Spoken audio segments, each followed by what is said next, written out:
Birds are a very funny animal.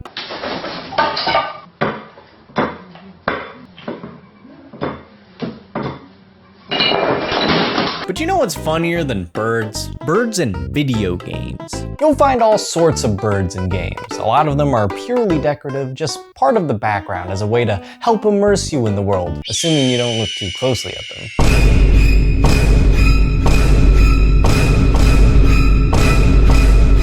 And other times, the games want you to look at their decorative birds because they're actually a bucket of Kentucky Fried Chicken.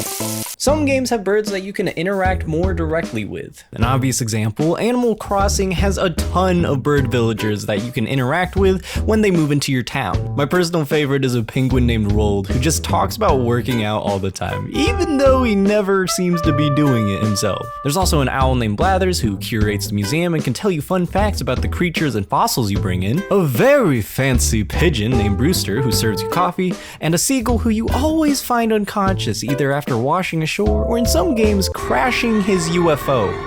If talking to birds isn't enough, then there are plenty of games that let you keep them as pets. The Pokemon series, of course, has tons of bird Pokemon for you to capture in battle. Some of my personal favorites being the cute penguin, the cute chicken, oh, don't forget that cute pigeon. Oh my god, look how cute that guy is. I didn't know that was a Pokemon. That's my new favorite one. Oh my god, look how adorable he is. Now, die.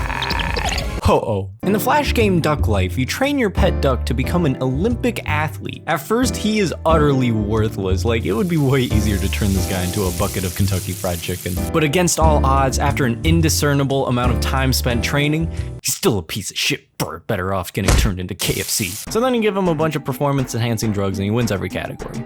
Can Your Pet is a very similar Flash game about training your duck, but in this one, you actually do give up on them and eat them instead. Do you ever look outside and catch a glimpse of the most beautiful bird you've ever seen? Perhaps it's a hummingbird, a cardinal, maybe even a stray cockatoo. You see this wondrous creature and can't help but think to yourself, yeah, that's cool and all, but I kinda wish it was f***ing murdering me. Well, our good friends at FromSoft are here to make those dreams a reality.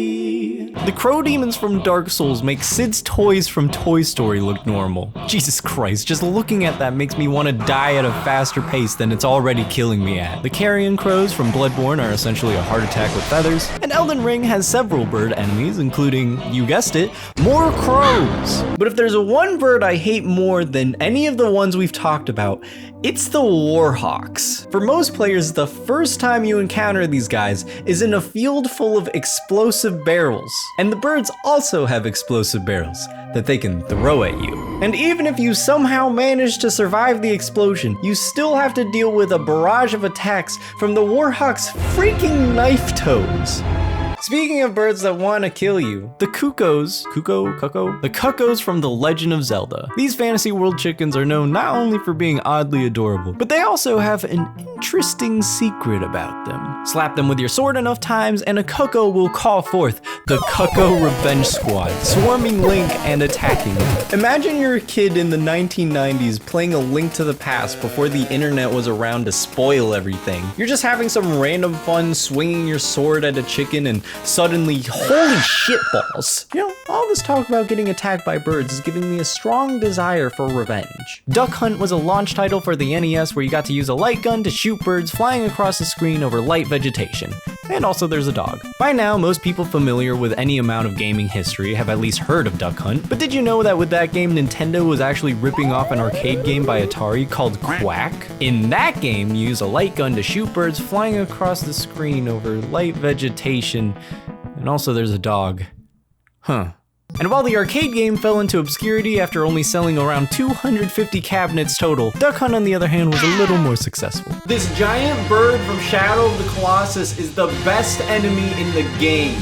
So far we've learned that birds can either kill you, be killed by you, or simply exist. But I know what you're thinking. Zesty, I don't want to just see the bird or interact with the bird. I want to become the bird. Well, gamers, you're in luck because it just so happens that Tender Defender skids in Fortnite. Haha, try to take my eggs now, bitch. Okay, so there's actually a lot of other birds that you can play as, like Falco in Super Smash Bros. Or if you hop on over to Star Fox, you can play as Falco driving a spaceship, which might actually somehow be closer to the real world bird experience experience. But if you're really trying to immerse yourself in the life of a bird, then you can play Untitled Goose Game, a game where you play as a goose, simply trying to wreak havoc on everyone he comes across. But even that isn't quite as immersive as Skatebird, where you play as a bird on a skateboard.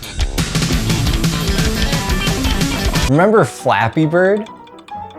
That's it, that's the transition. Somehow this mobile game about a barely flight-worthy bird trying to avoid Mario warp pipes took the world by storm, becoming the most downloaded game in the App Store in January of 2014. It rose to both popularity and controversy due to its severe difficulty, and developer Dong Nguyen received so many messages and death threats that he decided to take the game down just a month after its peak, stating, "I'm sorry, Flappy Bird users, 22 hours from now I will take Flappy Bird down. I cannot take this anymore." The sudden decision to take down the game combined with the ominous message ended up sparking a lot of rumors. Some people thought that he was facing legal issues from Nintendo because the pipes looked a little too similar to the Mario warp pipes, but that turned out not to be the case, which might have been the first time that Nintendo didn't try to go after someone, and a lot of other people, including myself at the time, thought that he ended up taking his own life because of all of the online harassment he was getting. But luckily he's alive and well, and it turns out that he took down the game because the reception didn't fit what he envisioned for the game. Nguyen said that Flappy Bird was meant to be a fun, relaxing pastime, but it just ended up having the opposite effect of being absolutely infuriating. And that makes perfect sense. To create a body of work with a specific positive intent in mind, and to see it have the exact opposite effect would be disheartening to say the least, even if it was successful. But look, in the end, as frustrating as that game was, it was still more fun than that Eagle section of Assassin's Creed 3. Okay, so these games are great and all, but they haven't quite captured exactly what it's like to be a bird. If we're looking for bird-accurate gameplay, we have to turn to an unlikely source. The Legend of Zelda Twilight Princess, my favorite game of all time, by the way. Earlier, we already talked about the cuckoos and how they will swarm you when attacked in most Zelda games, but Twilight Princess's cuckoos are a little different. When I was 4 years old, I could not get past the first dungeon in Twilight Princess for the life of me. So a lot of my time with the game was spent in the first area swinging my sword at anything I could hit with it. This included enemies, of course, the training dummies outside of Link's house, patches of tall grass, which was really satisfying to cut in this game, and of course, the cuckoos. Fully expecting to get attacked, imagine 4-year-old me surprised when after hitting one of them enough times, I became them. Yes, in Twilight Princess, if you hit a cuckoo repeatedly, you will take control of it for 10 seconds. So not only does Link abuse these animals, but he steals their bodies for his own. Side note, these birds known as ukas are also in the game. Just thought I'd bring that up in case you didn't know already.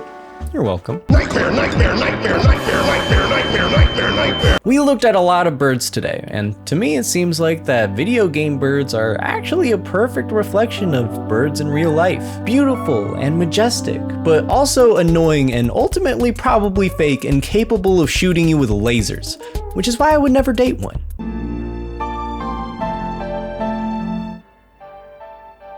No, still no. Oh.